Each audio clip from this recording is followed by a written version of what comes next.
Hops! Charan! Wow! So nice!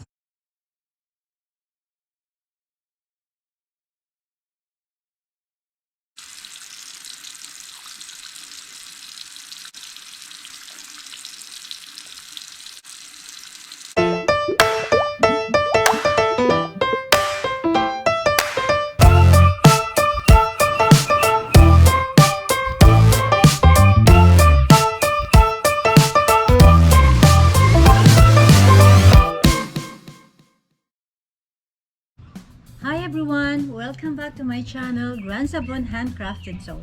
Today, we will make papaya soap using our melt and pour base soap. Gagamit ako ng overripe papaya,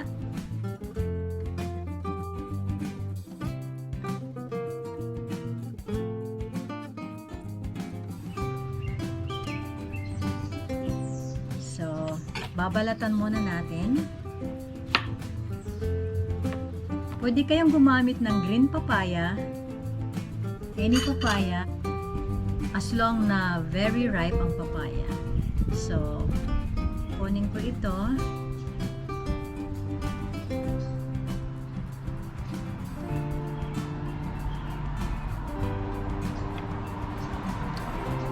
We only need 500 grams for this recipe.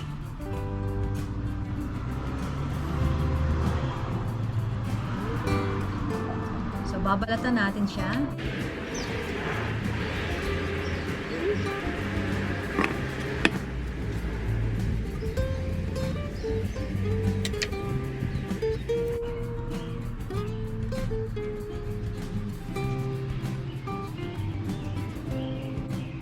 So, hati-hatiin natin siya ngayon.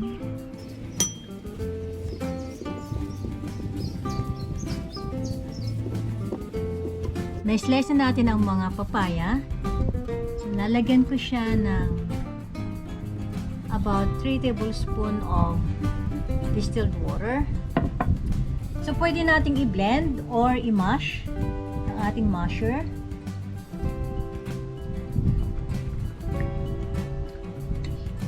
So, better kapag ang papaya ay overripe para madaling i-mash.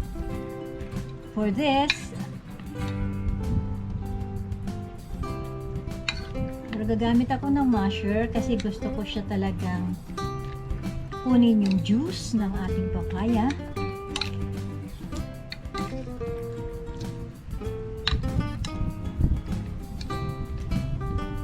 This is also better if mayroon kayong blender.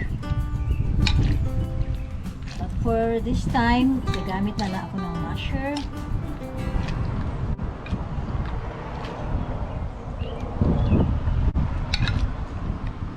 Yan. Lapit na natin makuha ang juice.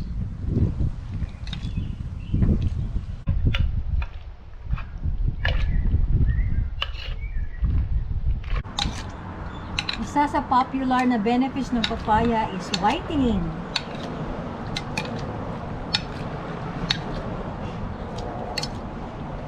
And we want to get the real juice of papaya. So, lumabas na lahat ng kanyang juice.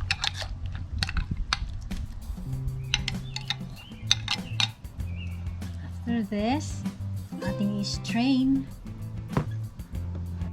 Gamit tayo ng strainer.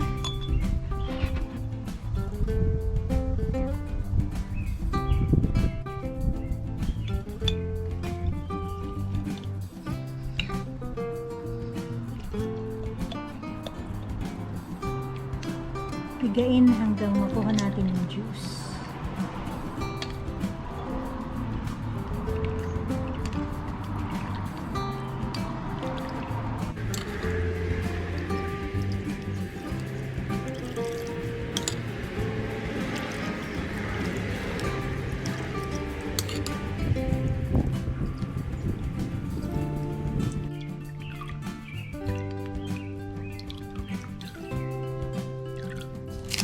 This is our melt and pour soap base.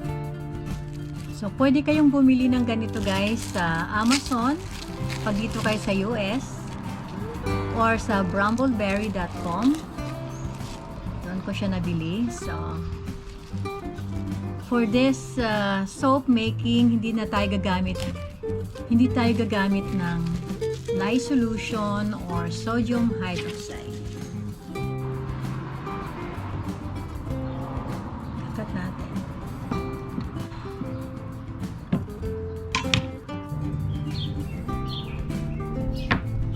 Cut nating maliliit para mabilis mag-melt.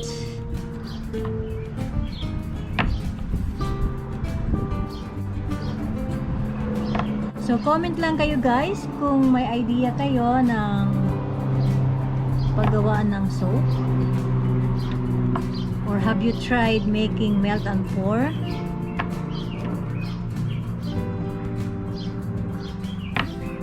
If you are new to my channel, please like and subscribe. Turn natin to 0. Gagamit tayo ng 500 grams. See?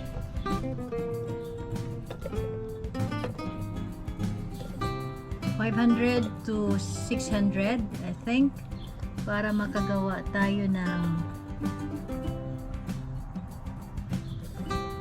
5 siguro na soap. This is 406. So, kailangan pa natin ng 94. Dadagdagan pa natin siya guys.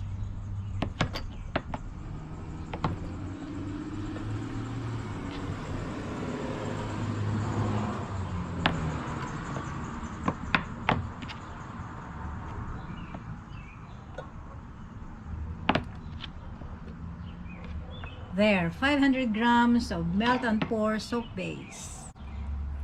So, i-melt natin ito and we'll be back for the mixing. So, pwede nyong i-melt ito sa microwave or sa double boiler. Ganito lang guys mag-melt ng ating melt and pour. Mayroon ka lang pot na may kumukulong tubig and then ilagay mo lang sa top. Tawag dito ay double boiler. And then, melt lang natin in a few minutes sa boiling water ang ating melt and pour soap base. It's very safe. Even kids can do this.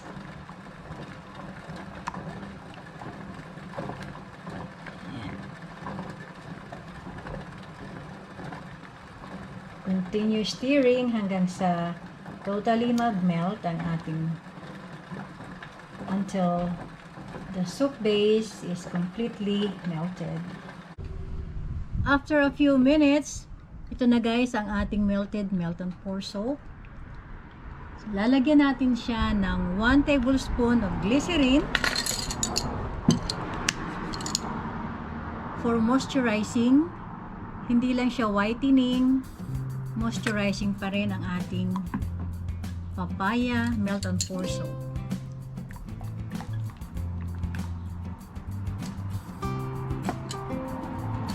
Kunin natin lahat ng glycerin para walang sayang. Okay? And then lalagyan din natin siya guys ng vitamin E capsule. Ang ating vitamin E capsule. So pipigain natin guys ang ating vitamin E. Vitamin E. Ayan. Ihahalo natin ang ating vitamin E.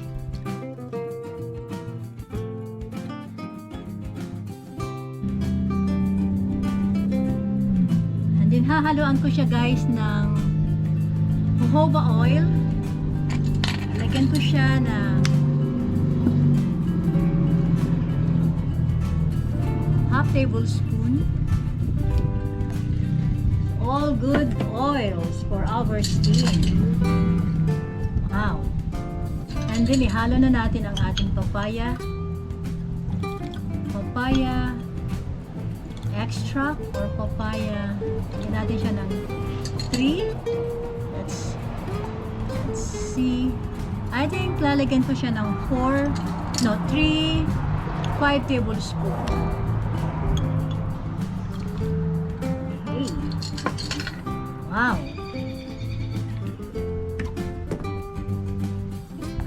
And for our essential oil, yung ating scent, I would like, dahil ito ay papaya, I would like to put lemon essential oil.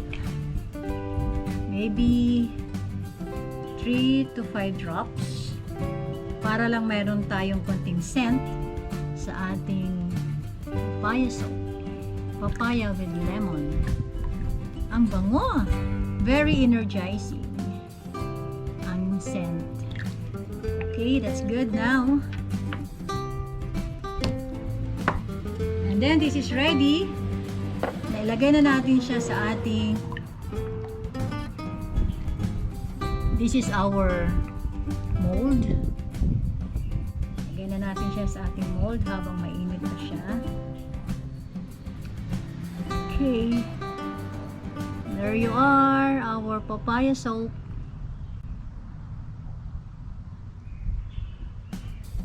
Very simple to make, guys. You can do this.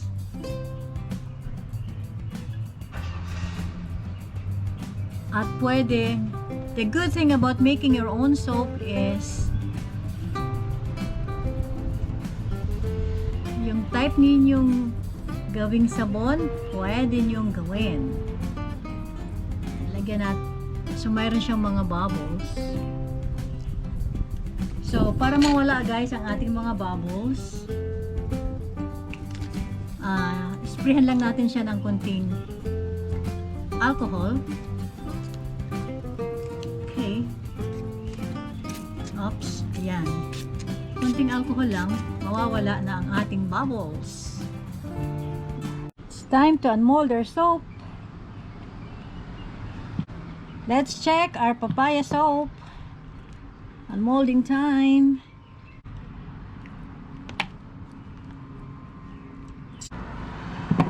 Oops! Charan! Wow!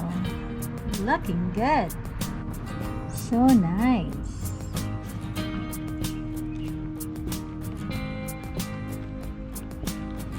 Kids will love to do this kind of soap.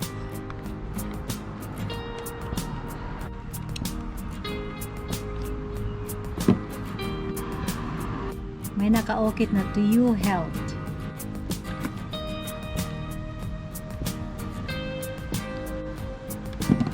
Taran! To you health. So cute. One more. Wow, so cute. Check naman natin yung naglagay ako ng soap colorant, which is orange. Kaya medyo darker ang color nito. Wow! Ito wala siyang soap colorant. Ito naglagay ako ng orange soap colorant para lalong ma-enhance yung pagiging papaya. So, it's good. I am very pleased. Look at this one. The same. Wow. Okay. One more.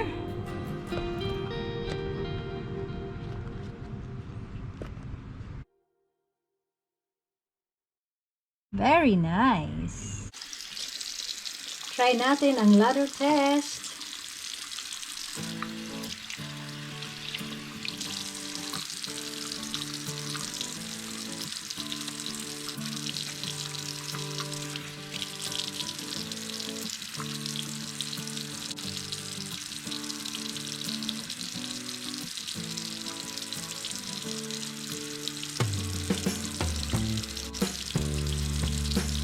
Very nice.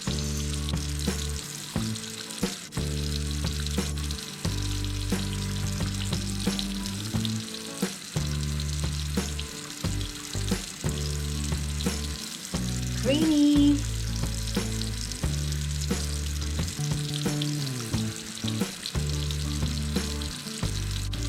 I am delighted. Very nice.